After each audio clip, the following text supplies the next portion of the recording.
So we are here today with Amber, my best friend Amber.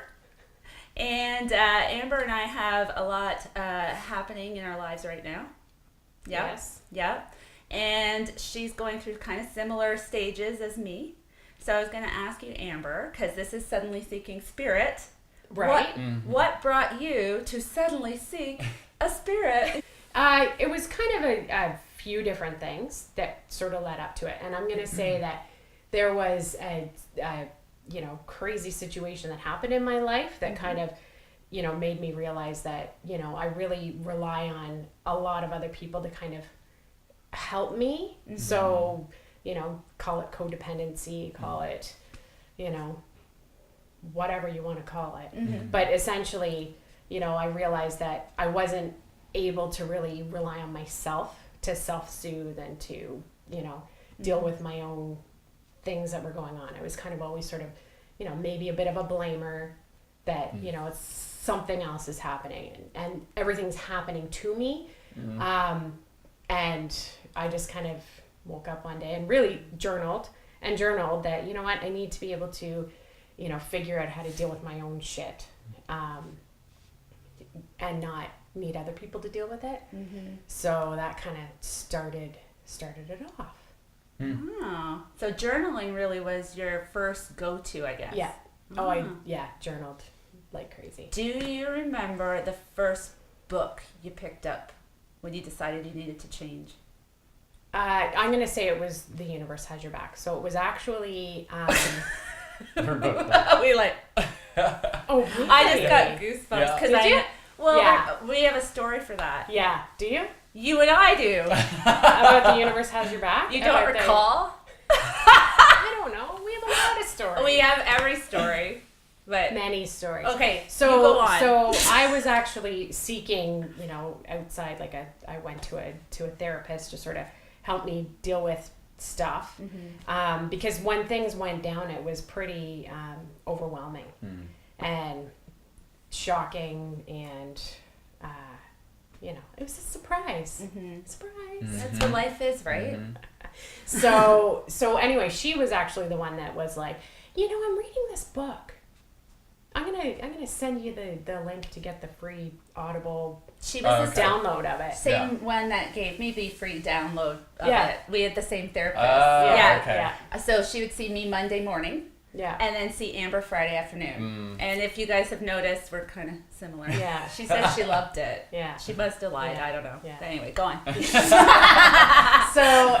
So then that just sort of started it off, and really it just really snowballed from there. That I was, completely hungry for more of that sort of lifestyle, just that whole idea that, that I don't have to figure it all out for myself, and I definitely don't need to be relying on anyone else to figure it out for me. Yeah. And that, there is something there that's helping me out, and the whole time just, recognizing it and realizing it and being open to it. So then it kind of got me into, so I did Gabby's book, and then Wayne Dyer, and then it just really did you find it was really fast? Oh yeah. And I was really hungry for it, right? Yes. So I remember just whatever I could get my hands on, right? Yeah. Audiobooks or podcasts or real physical books. Yeah. So it was really Yeah. It was really cool that time too, because we had the same therapist. Yeah. I had started my spiritual awakening a few years before you, but we were at the same stage at this point, because we both got Universe Has Your Back at the same point, but we did not know that. Okay. Yeah. And we were going through our own shit and not talking about it. We would not, everything was surface. Mm-hmm. Yeah. Because we just couldn't. I couldn't handle Amber's shit. Mm-hmm. She couldn't handle my shit. Our other friends had their shit, and we're just like, "What is happening?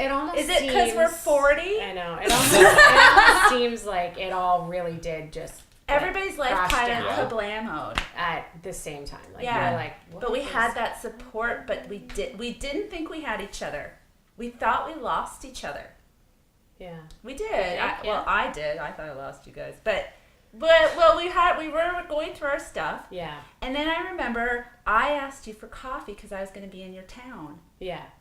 And so you got in the car, and we hadn't seen each other for months. Yeah.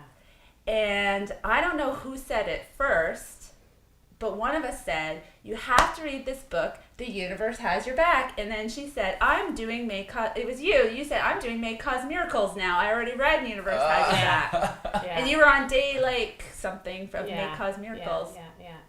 Oh. And it was probably, because for sure The Universe Has Your Back was like, I had it on like repeat and almost like a shuffle, really. Yeah, like, me too. Like, okay, I'm going through some stuff and I'm having a really hard time. Okay, what do I need to learn? And it almost was like, oh, yeah, that was exactly what I needed to learn. And you know what's funny? Our therapist must have been like, because she knew exactly what we both were going through, but we didn't know each other were going through it. And she's giving us the same stuff. That therapist. Well, and it leads to the reconnecting. We totally reconnected, and so we started having coffee weekly when I'd be in your town. Yeah. And then we kind of fell off. But, that's what happens. And that's the part, whenever you read any Gabby stuff, it's like, in any practice that you have, anything that you're learning, anything in your life, there comes a moment it's like you're so diehard about it and you're doing all this stuff, and then you have a day where, like, you're just not connected anymore. Yeah. But not freaking out or really going any deeper into it. Like the rabbit hole is what I like to call it. Like don't go further into the rabbit hole of those attack thoughts taking you down. Be like, oh man, I was doing so great. And now here I am. Yeah. And that can still happen to everybody. And it happens to me every once in a while. And then I always like force myself to hit my meditation mat and just do it, Whenever you have that resistance is really when it's like, it's got to be done. I always hear your voice when I don't want to meditate. I always hear your voice on that other, the reading you did for me. When you don't want to do your meditation, that's when you just got to get on the pillow. I hear his voice. Everything, I believe so much in we are like each other's mirrors. Like I am mirroring you right now, and everything that I'm saying is what you're really projecting, right? So even further into that is me giving advice is what I need to be doing as well, because I would do meditation every single day, and I thought it had to be that way, and then I went into where I wasn't meditating, and then I would beat myself up like I was just talking about, and then didn't want to do it anymore. And then I finally came to that point where I was just like, like today I don't feel like meditating, but it doesn't have to be a 20-minute meditation session, because that's what I build up. So then I do the small things, peace begins with me, or little mantras and mudras, or just breathe. Right? That's like really just breathe. Yeah. Did you guys ever get to a point, like, in the beginning where you wanted to do it perfectly? And then if you didn't do it perfectly, you felt like you didn't do it? Yeah. Yeah. That's kind of what you just said, I know, but... But no, that's really it in one little statement is that's my entire life. Yeah. I feel like everything should be perfect, and I should be perfect, and that's the lesson that I'm here to learn this life, Yeah. It's like, no, just... do the damn thing, however ugly it may get. Yeah. And boy, it gets ugly. Yeah. Tell us more. No, just kidding. Let's dig deeper into that. What's going on? How ugly, Jessica. It's the journal is my friend for sure, right? Because I find even just writing it down, like I find even that slows my thinking down, and really just like, okay, you know what, slow down. Yes. And then the other big thing is like present moment. Yeah, mindfulness. Like don't be thinking about what happened last week or what the future holds. Just try to, because that was my thing. Like it was was this like doom and gloom, like everything's all this horrible stuff's gonna happen, and that's not helping. Right. So it's like that you're safe right now. You're good. You're good. Yeah. So yeah, that's self-compassion, right? Yeah. Oh, yeah. Yeah. That's a big one. Yeah, for sure. Wow, we had a lull in the conversation, guys. We're all thinking. I know. You're taking us there. Yeah, we're all like, I find with my sort of journey, I've really kept Like I remember hearing Wayne Dyer say, you know, just be open to everything because you Yeah. never know, right? So then I was sort of like, yeah, all right. Yeah, that's my whole thing. Like, why the fuck not try it? Yeah. And it's just the whole other, like, you know, those are the people that come up with these ideas that, you know, other people are like, wow, that's really out there. That's so weird. Yeah. You know, but I'm sort of like, maybe it's true. Well, I know. Who knows? Who cares? I don't know. And how is it affecting you if it, you know what I mean? Yeah, if it's like not harming you, anybody else, and it's making that person happy, then that's what creates, like Gabby says, that ripple effect. You know, and let them do their thing, whatever they want to do, and make themselves happy, and makes everybody else happy. And that's exactly what our podcast is teaching people all sorts of different belief systems and things, and I don't even know what to call them because I can't articulate them. Different practices. I mean, different practices. And you make your own. Like, you can see what somebody else is doing, what works for them, and try it. And then you're like, hey, no, that's not for me. But I'll wait till next week's episode of Suddenly Seeking Spirit. I'm like, what is it? Oh, yes. but that's really, it's like, people get in that mindset of like, there's that one way of doing it and that's it. But you'll have a deeper connection when you make it your own. And that's where, you know, not to get too controversial, but I think that's where, you know, standard religions you can't get too controversial have their limits, right? Because it's definitely, you know, you have one person that's saying, no, this is how it must be, right? It's you do this and you do this and you do this, and that's the only way. And it's like, you know what, there's no way that's the only way. No. And your way is the only way, and your way is the only way, and your way is the only way. So who's right? You know, what if we're all right? And it's all the same base. It is all the exact same thing. Exactly. Yes. And you guys just chose to make it your own. It's almost like it's whatever you make it is your personal journey with it. Yes. Yeah. And who is anyone to tell you that you're wrong about your own feelings and thoughts? Well, intention is huge anyway. Oh yeah. I mean that's where that's all of it right there. That's the entire universe. Everything that's happening right now, there's intention behind this moment. Right. This moment happened because the intention behind it. Yeah. Right. So and I'm just a big believer in God and source, the universe, whatever the word is, it doesn't matter to me because I use them like interchangeably. Yeah, sure. But that is me. It is me. That is you. Yes. Yeah. You know, it runs through you. It runs through me. It's not this separate thing. Right. Yeah. And that brings like that was new for me. To me. That was really new for me. Like I heard it, and then I heard about inner child. Like my inner child is wounded. Like I hated that shit. You know. Our therapist used to make us talk to a chair. Yeah. Did she make you do that or just me? Okay. Yeah. It was just you. I don't know what you were doing. No. But then you felt it? Did you like do you recognize the inner child? Well, like the thing is with it really was therapy for me that opened me up, and I went for years before Amber even met her because like we started out, I met this therapist for my son. This always happens when your child needs help. It ends up being the mother needs help for some reason. Yes.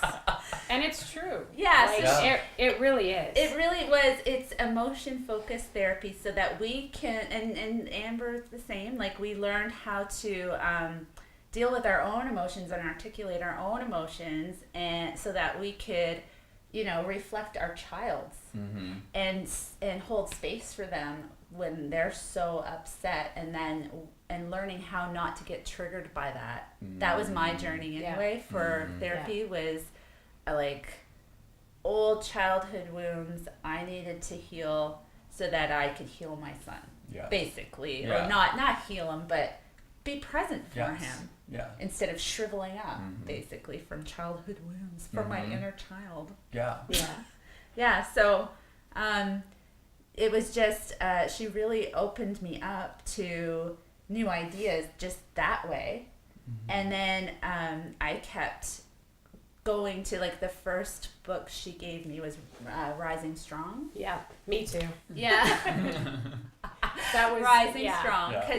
Because I had so many, I had a lot of life hit me, and I couldn't cope anymore, basically. I just run out of coping. And so I started the Rising Strong process, whereas like you recognize that you're triggered, kind of. These are my own words of saying it. Sorry, Brene Brown. But you recognize that you're feeling shitty, basically. You write it all out. It's your shitty first draft. You read it back to yourself and recognize, oh, this is how I'm feeling. This is like crazy. Sometimes it's like, wow, I'm really out there. Then you're able to like write a new ending to it. So that was great. Like, that's what I started doing. And then I was listening to Brene Brown, and she started talking about God. And I was like, you were with me until you said God. Because at this point, I was agnostic, I had decided. And I knew there was something, but I didn't know what, and I wasn't interested in learning. But I wanted to get better. I wanted to feel better. And so I got to, it was like every time I get to some sort of recovery thing, I'd get stopped at God. And then I did this, for love and relationships, I did that workbook with my therapist until it got to God. And then I think she finally was like, listen, you're going to have to just do this. And she sent me Universe Has Your Back. And then it wasn't God anymore, it was love. And I could handle it all of a sudden. And I knew I just knew I had to, because all roads kept leading to it. And so that really was what got me sort of open to like new spiritual ideas and that kind of thing. Yeah. So we all get to it in a certain... Yeah. I'm all about resisting something until it smacks me in the face. Like, no, I'm going to try it again, see if it's going to be different this time. Yeah. And then, no. And then it's finally, you get to the moment where you do ask yourself, it's like, well, how do I really want to feel? And what do I do to do that? There's always a solution, and there's a way to get where you want to be. But like, I lived a life of just like no goals. Like, everything happened, just happened. I didn't really believe in myself, And then it was just, before I read any books or anything, I just, one day, just had a shift in perception, like A Course in Miracles talks about, where I was like, oh my God, I've been playing the victim, and I have just been like, no matter what I do, the universe is against me. That's it. Yeah. So, but what that was doing, what I didn't realize at the time, what I was doing was removing myself out so I didn't have to be responsible for my actions anymore. It was like anything that I did to offend somebody, it was like, well, I did this because of this. And, so I'm finding excuses for my behavior. Yeah, I can relate to that. Yes. Yeah, totally. You start identifying with all these different labels. Oh, well, I have this problem because of my inner child. Yeah. It's almost like I'm like on WebMD, but in my own mind, trying to figure out. Yeah. My blood sugar's low today. Yeah. I'm hangry, which that does still happen. It does happen. It does happen to him. It's a real thing, people. I saw it. She saw the tinge. She's like, are you okay? And I was like, I think you need a butter tart, is what I said. Have you ever heard of rapid transformational therapy? No. So it's basically all that stuff. It's a hypnotherapy. Okay. It's really awesome. Yeah. You've done it? Yeah, I did it. Oh. What? I did do it. I did it. Where? In Toronto. Okay. And it's totally like, I don't know if you've ever done hypnotherapy at all. No. But it gets right down to think back to, the first time you ever felt. Yeah, and he gives you, like afterwards you have you listen to a meditation for 21 days just to kind of reinforce it. And it was all like, with me, I said like, it's pretty much like general anxiety, right? Just stupid stuff. Yeah, right? I get it. And, anyway, and it was really interesting. So wow. Nice. Okay. Look it up. Yeah. Marissa Peer does it, so she trains people to do it. Okay. You sound really lit up when you're She's talking about it. It's really fascinating. Like, I know. So I listened to this podcast. This is another podcast. You say? Am I allowed to tell you what it is? Yes, Okay. of course. So it's. We're all the about lively sharing show. resources. What? Oh, sorry. The lively show. So okay. it's just lively. Okay. And she's just all about flow, and she's completely into the scientific pieces of how, you know, the brain works and how spirit might be part of that, right? And law of attraction. Oh, yes. She calls herself the Abraham Hickster, I think. Okay. Or the Abrahamster, I can't remember which. Abrahamster? Anyway, so she's really neat. Anyway, she talked about this RTT. Okay. And then she had this woman come on and kind of talk about it and like do it on the show. It was pretty fascinating stuff. Yeah. Like there's people that have like reported back, like, you know, this one woman had Crohn's disease. It's gone.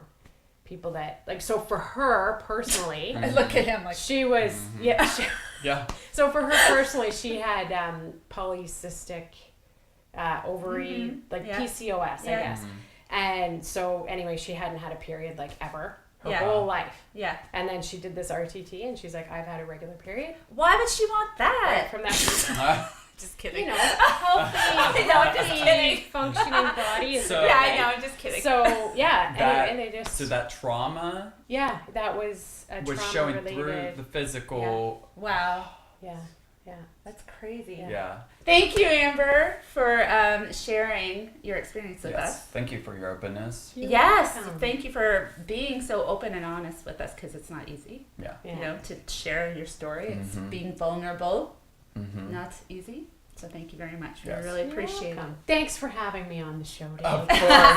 Anytime. We'll probably see you again. I'm sure. I'm sure.